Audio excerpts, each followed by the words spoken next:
Bonjour à tous. Est-ce que vous allez bien? C'est une vraie question.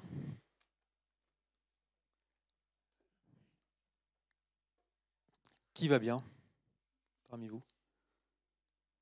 Ok. Alors, est-ce qu'il y en a qui vont très très bien? Ok, j'ai un peu moins. Ok. Est-ce qu'il y en a qui vont merveilleusement bien? Ok, très bien. Alors, on va commencer par un petit sondage rapide. Donc, c'est important que tout le monde participe en levant la main, hein, sauf ceux qui, évidemment, n'ont pas de bras. Là, ils ne peuvent pas faire grand-chose. Donc, voilà. Euh, Donc, alors, levez la main, ceux qui ont régulièrement mal au dos. Alors, voilà, ça peut être le bas du dos, les cervicales. Ah oui, il y en a pas mal. Oui, il y a une majorité. Ok. Ceux qui parfois ont les yeux qui piquent, qui brûlent, ou une sensation de grain de sable, comme avoir la poussière dans les yeux. Ok. Alors, levez les deux mains, ceux qui ont mal au dos et qui ont,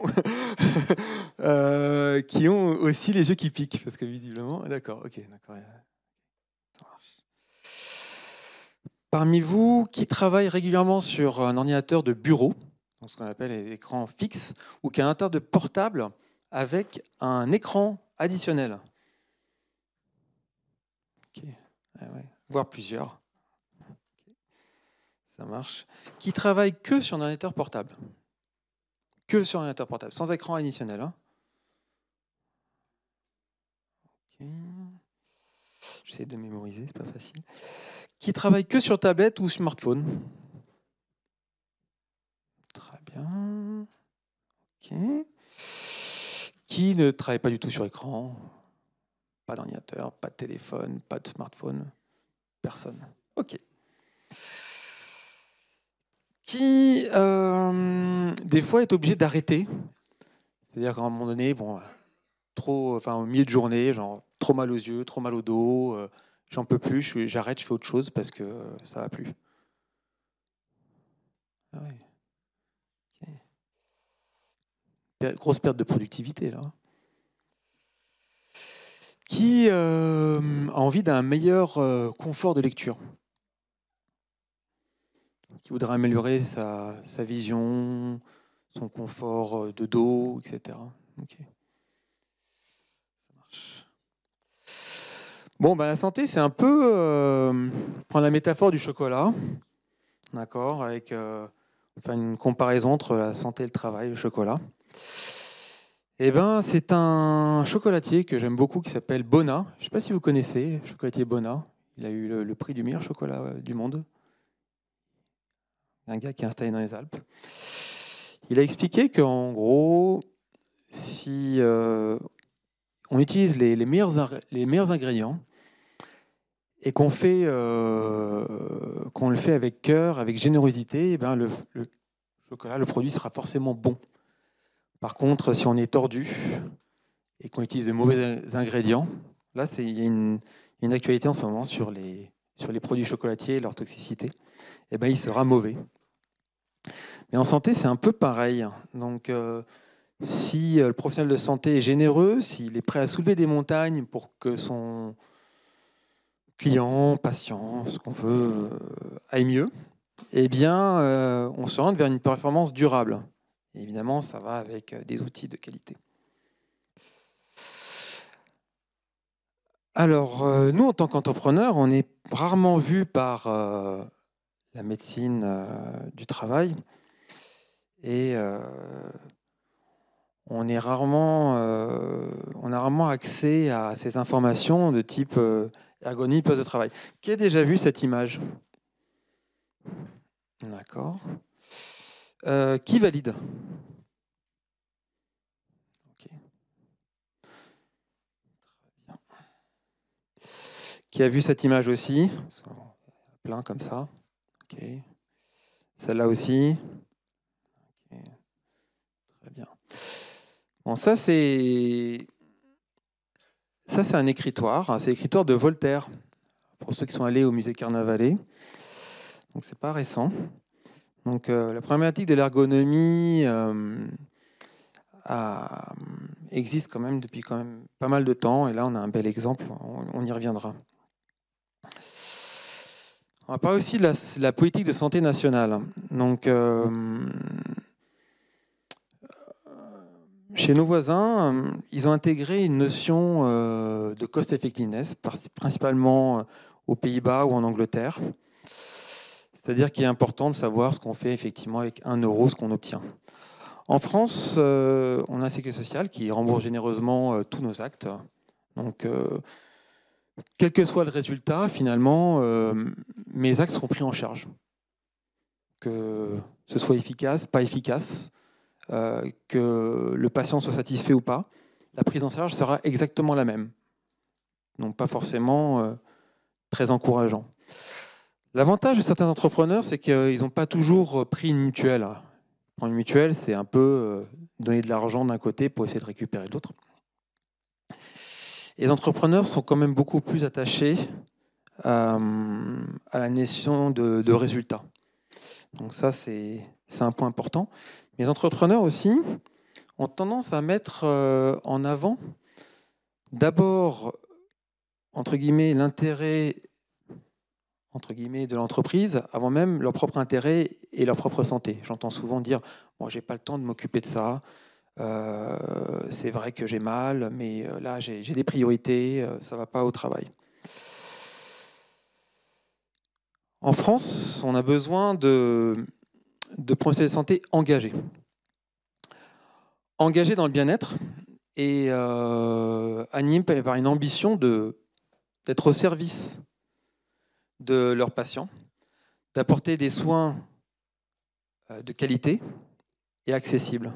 Très souvent, on confond accessible et qualité, c'est-à-dire qu'en gros, on peut dire, on peut pas faire de qualité parce que sinon ils n'ont pas le temps, ils ont autre chose à faire. Pas plus tard que tout à l'heure, j'ai entendu que consultation 5 minutes, c'était parfait.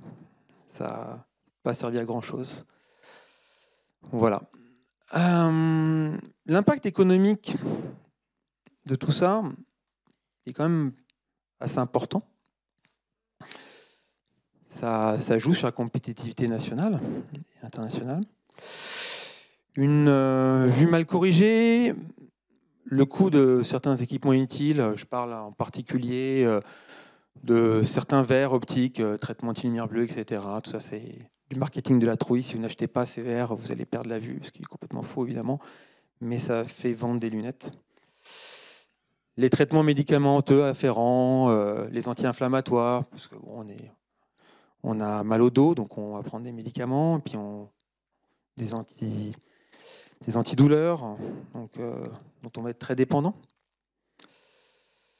La fatigue visuelle, la baisse de rendement. Donc, si au bout de 3-4 heures, je fatigue, j'en peux plus, ou je saute des lignes, ou je comprends plus ce que je lis, ben, ça devient compliqué. Donc là, ça mène directement au breakdown visuel. Tout le monde connaît quelqu'un qui va dire « je ne supporte plus les écrans ». Je pense levez la main, ceux qui ont dans leur entourage des personnes qui ont déjà eu des problèmes avec les écrans, des personnes qui disent « voilà, j'arrête, je change de métier parce que je ne supporte plus les écrans ». Est-ce que vous connaissez des gens comme ça? D'accord. Voilà, donc la santé visuelle, mais la santé en règle générale, c'est un investissement qui est rentable. Alors, je vais vous donner un petit exercice à faire. Est-ce que quelqu'un a un support, une feuille, un objet, n'importe quoi à lire, à prendre dans les mains? Prenez n'importe quoi, une feuille, un téléphone, ce que vous voulez. Voilà, allez-y. Alors, l'idée, c'est de se tenir le dos droit, parce que, voilà, comme si on est en train de travailler. Parce que c'est vrai, si on est en mode lounge, ça marche un peu moins bien. Voilà. Donc, alors imaginez que vous êtes en train de lire un livre, que vous allez le lire pendant des heures. Voilà. Comment est-ce que vous allez le tenir? Ok. Donc là, je vois. Ok. Très bien. Donc là, on va revenir un tout petit peu en arrière. Est-ce que ça correspond à ça? Au monsieur avec petit bonhomme avec le petit truc vert qui nous dit que c'est vachement bien. Si vous tenez un livre comme ça pendant des heures, je ne suis pas sûr que ça va marcher. Et même si c'est avant même d'avoir mal aux yeux, vous aurez mal aux bras. Mais même si c'est moi qui vous tenez le livre pendant des heures, vous allez me dire ah, ça commence à piquer au niveau des yeux. D'accord ? Donc en fait, tous ces conseils ergonomiques, finalement, sont des conseils qui ne fonctionnent pas et qui entraînent des symptômes, yeux qui piquent, qui brûlent, douleurs cervicales, etc. Et donc, ils nous font consommer beaucoup de produits. Donc ça, c'est le premier point, c'est l'évaporation des larmes. Donc c'est le break-up time. Okay ? Lorsque je suis face à quelque chose en regard primaire comme ça et que je regarde droit devant, eh bien, mes yeux sont écarquillés, j'ouvre grand les yeux. Si je regarde vers le bas, j'abaisse ma paupière supérieure et je réduis la surface d'échange avec l'air. Alors, un exercice très simple, essayez de tenir plus de 10 secondes en gardant les yeux ouverts comme ça, sans cligner. Vous allez voir que c'est très difficile. Voilà. Difficile de tenir plus de 5 secondes. Donc, ça s'appelle le break-up time. Le break-up time, c'est le moment à partir duquel le film de larmes se brise. Donc là, on a 3 couches de larmes. Donc, on a la couche mucinique, on n'en parle pas, elle n'est jamais en cause. La couche aqueuse, très important, ce qui permet d'hydrater la cornée. Et devant, en jaune, on a la couche lipidique. Cette couche lipidique, lorsqu'elle se brise, l'œil donc se met à larmoyer. Et donc, si elle est de mauvaise qualité ou si elle est trop sollicitée, eh bien, on risque tout simplement d'avoir les yeux qui brûlent, qui piquent, qui larmoient. Donc souvent, c'est lié à une mauvaise position. Autre chose, la santé générale, donc l'alimentation est très importante pour la santé générale, donc pour tout ce qui est vasculaire, mais aussi pour tout ce qui est oculaire. Les oméga 3, donc là on voit par exemple sur le haut, donc les acides gras saturés, donc nous permettent d'avoir des liaisons simples, donc moins de bris de film de larmes. Là, quand on est sur les acides gras insaturés ou polyinsaturés, on a des doubles liaisons qui font que globalement le film de larmes se brise très facilement. Donc on imagine aussi ce que ça peut faire aussi au niveau des vaisseaux sanguins, avec tous les risques vasculaires. L'hygiène des paupières, c'est important, parce qu'on a des glandes lacrymales, ici même. Donc le fait de prendre soin de ses paupières permet de prendre soin aussi de son film lacrymal. Ça, c'est l'importance de l'hydratation. Lorsqu'on passe beaucoup de temps sur écran, il est important d'hydrater. L'acide hyaluronique, c'est un produit qui est à la mode. On en parle beaucoup pour la peau, mais c'est important aussi pour l'épithélium de la cornée. Ça permet de préserver. Alors ça, c'est un fabricant qui est intéressant, parce qu'ils ont développé une gamme de plusieurs viscosités. Donc, en fonction de la sévérité, on peut soit monter en viscosité ou prendre quelque chose de plus liquide. Après, il y a la règle des 20-20-20. Alors, ce n'est pas celle-ci, c'est plutôt celle-là. Donc, toutes les 20 minutes, il est recommandé de faire une pause visuelle de 20 secondes. Et de regarder, donc c'est quoi une pause visuelle? C'est de lever les yeux de l'écran ou de son livre et de regarder à 20 pieds. D'accord ? Donc 20 pieds, ça fait à peu près 6 mètres. Donc l'idéal, c'est de regarder par la fenêtre. Et ça vous permet de relâcher l'accommodation et de soulager votre convergence et évidemment de travailler aussi un peu le clignement. Là, on va parler de l'ergonomie du dos. Donc, très important de se tenir droit avec l'aide d'un accoudoir si on travaille sur clavier. Un accoudoir comme ça coûte allez, 39 €, c'est rien du tout, mais votre dos vous dira merci. Alors tout ça, c'est à condition d'avoir une ergonomie qui est parfaite. C'est à condition d'avoir une vision qui est aussi parfaite, parce que si on est à contre-jour et qu'on a le soleil dans les yeux parce qu'on s'est mis face à la fenêtre, eh bien on va chercher des stratégies de contournement, et donc on va travailler sur le dos ou plus d'un côté que de l'autre, et voire même s'abîmer les genoux. Là, on revient sur l'écritoire de Victor Hugo, de Voltaire, pardon, donc qui est au musée Carnavalet. Donc c'est un musée qui est à côté de la place des Vosges. C'est un musée de la mairie de Paris, il est gratuit, vous pouvez y aller. Et là, on voit effectivement que, bon, là, il est un peu en avant sur le dessin, mais on voit effectivement que l'ergonomie a été pensée. Et Voltaire était connu pour être très productif, donc voilà, on peut lui faire confiance.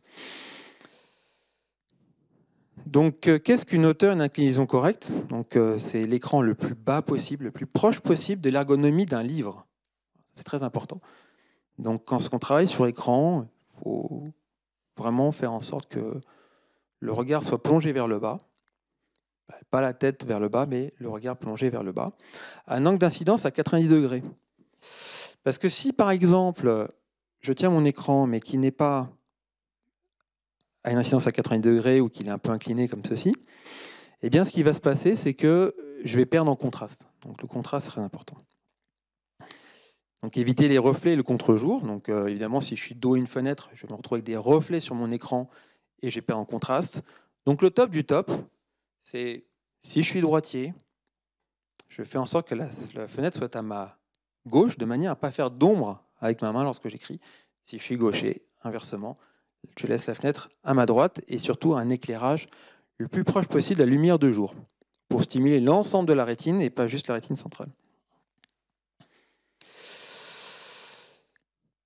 J'ai travaillé sur un test que j'appelle le test de rendement lexique. Donc, tout ce que je vous dis, c'est pensé.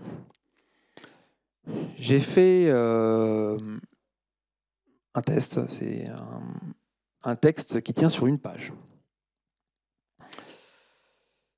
Donc on mesure le temps, c'est un test de rendement lexique, on mesure le temps de lecture et on fait un ratio avec le nombre de bonnes réponses. Et on refait le test quelques mois après, avoir amélioré l'ergonomie et puis retravailler sur la vision. Ça peut passer par plein de choses, pas forcément des lunettes, ça peut être de l'entraînement visuel, de la rééducation, l'hydratation comme on a parlé, etc. Enfin, toutes sortes de choses qui jouent sur le bien-être visuel et la santé générale. Et on s'est rendu compte qu'on avait une amélioration qui allait jusqu'à, en moyenne, c'était un petit groupe, mais de 43%. C'est énorme. C'est énorme. C'était un test que j'avais fait avec des avocats, un cabinet d'avocats. Et ils ont tout de suite compris l'intérêt. Une amélioration de 43%, c'est-à-dire quoi? Ça veut dire qu'en gros, les avocats et leurs collaborateurs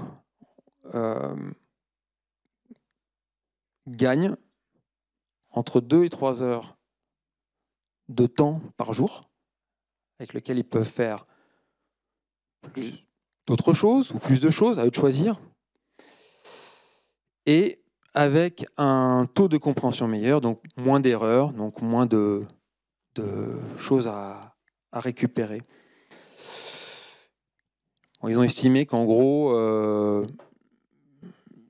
l'intervention qu'on avait faite, elle était amortie en l'espace de... Bon, c'était un cabinet américain, donc il facturait plus de 450 € de l'heure, mais en gros, en 2 jours, ils avaient amorti complètement l'investissement. Donc très intéressant pour eux.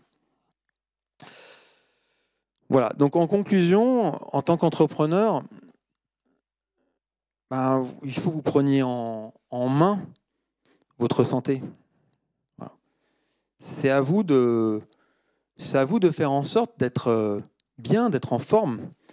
Quand je vous posais la question de qui allait bien. Donc là, vous aviez été, on va dire, les 3/4 à dire je vais bien, mais finalement, il y a peut-être un quart qui ne va pas super.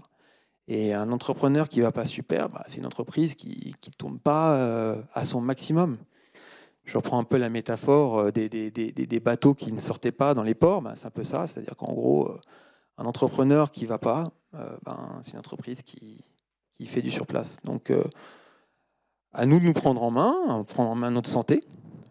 Notre entreprise doit être à notre service, pas nous, que au service d'entreprise. Et puis, on est aussi là pour montrer la voie. Donc, forcément, lorsqu'on prend soin de nous, nos collaborateurs vont peut-être faire de même, etc. Donc, il y a un vrai enjeu plus large que le nôtre. Et puis, penser à la santé autrement, devenir acteur de sa santé. J'aime pas trop le terme patient parce que c'est un terme, voilà, ça vient du terme pathos, celui qui souffre. Et puis, il y a le côté un peu passif de la chose. Donc, je préfère le terme action, acteur de sa santé. Voilà. Donc, voilà. Donc, comme je dis, donc, c'est comme le chocolat. La santé, voilà. Des bons ingrédients, de la volonté, de l'amour et de la conviction. Et le reste va suivre. Merci à vous.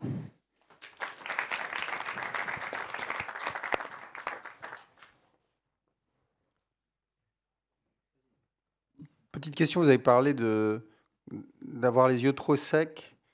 Moi, il peut m'arriver, surtout d'ailleurs le week-end, quand je fais une pause, d'avoir les yeux qui pleurent pendant toute la matinée. Je ne sais pas si ça arrive à d'autres. C'est l'émotion. L'émotion d'être en week-end, certainement. Alors là, on est clairement sur ce dont on parlait tout à l'heure, donc sur la rupture du film de larmes. Je vais revenir sur la diapo. Tac, elle est là. Donc en fait, imaginez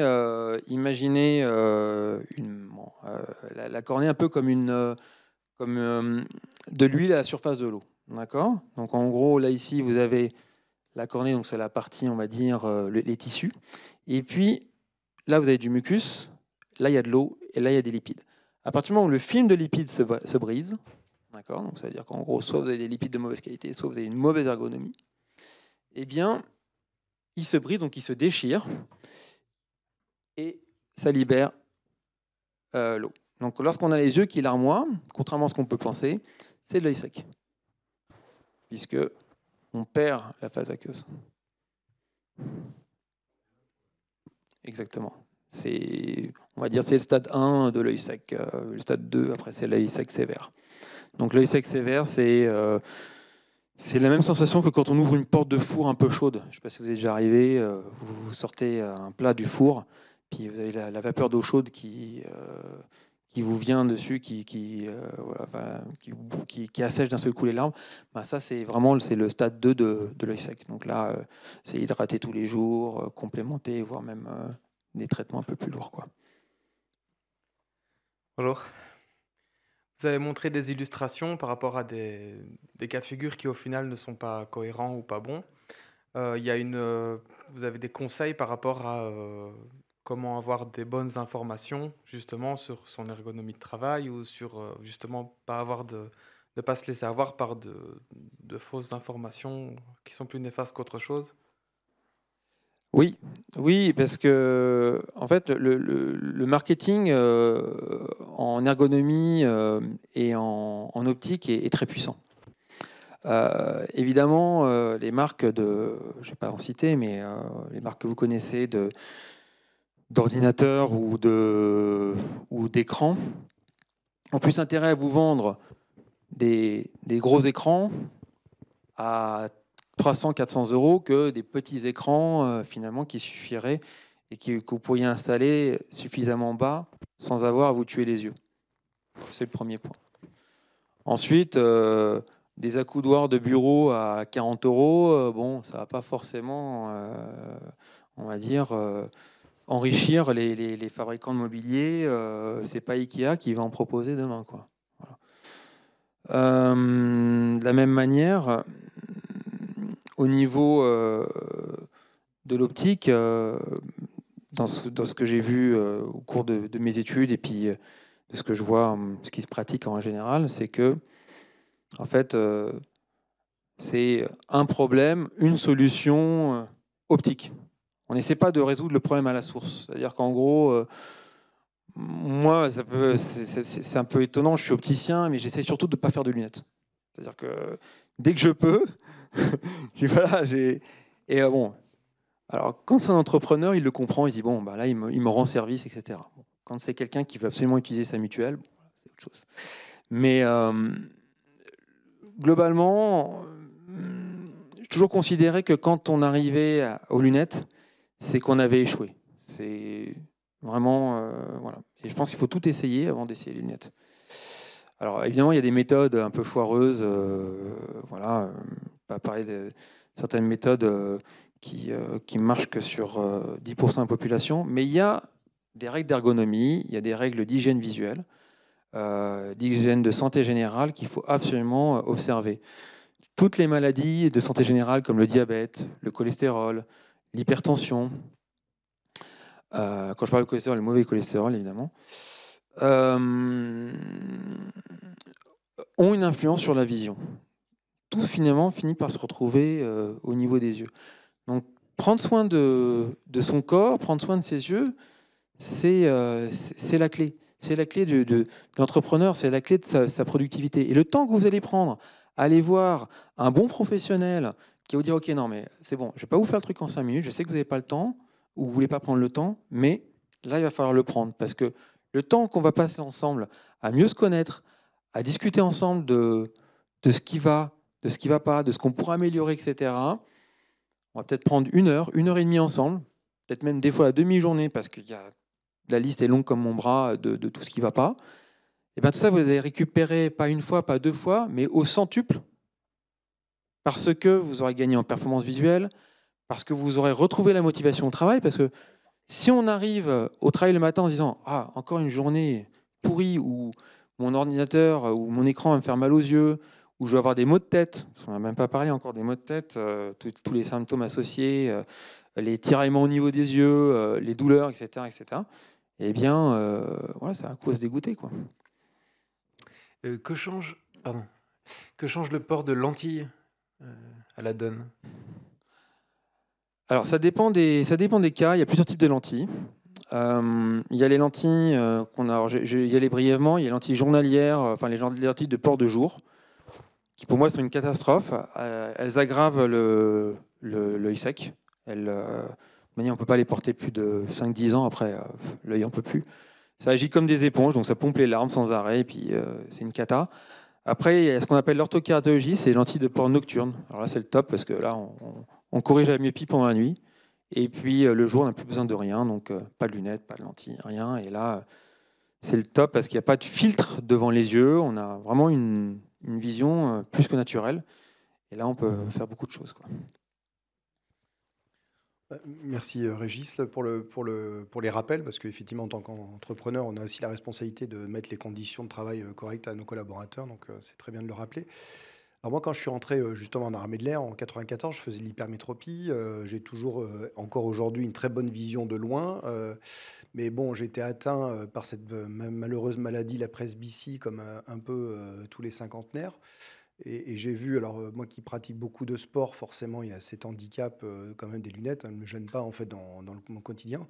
Et on a vu là, une sorte de collyre ou une recette miracle qui permettrait en fait d'une goutte le matin que ça réglerait en fait la presbytie et donc par cycle de 24 heures. Est-ce qu'il y a un réel espoir ou est-ce que c'est de l'esbrouf comme, comme le reste? Juste pour la presbytie, c'est un peu connexe à ce que tu as présenté, mais voilà, je me permets d'interroger le spécialiste. Depuis, on va dire, le début des années 2000, on observe de plus en plus de charlatanisme dans le domaine de la santé visuelle. C'est quelque chose qu'on n'avait pas avant. Quand je suis entré dans ce métier-là, j'étais fier. Je dis, je suis quand même dans un métier où les gens sont corrects, sont droits. Il n'y a pas de mensonge, il n'y a pas de charlatanisme. Donc j'en étais fier. Maintenant, je le suis un peu moins. On sent que voilà, le but des professionnels de santé, alors je dis pas, voilà, ils sont tous dans le même panier, hein, opticiens, ophtalmo, tous, enfin, bref, c'est d'aspirer le remboursement mutuel. Voilà. Ce qui les intéresse, c'est voilà, ils traitent à la tête de la mutuelle. Donc, il peut vous proposer n'importe quoi, de la chire, des lunettes, des lentilles, des gouttes, tout ce que vous voulez. Du moment que c'est pris en charge par la mutuelle et que vous, ça vous coûte pas trop et que eux, ça remplit leur caisse. Si c'est pas pris en charge, bizarrement, c'est moins proposé. Voilà, tout ce que je peux dire. Merci Régis. Merci à tous.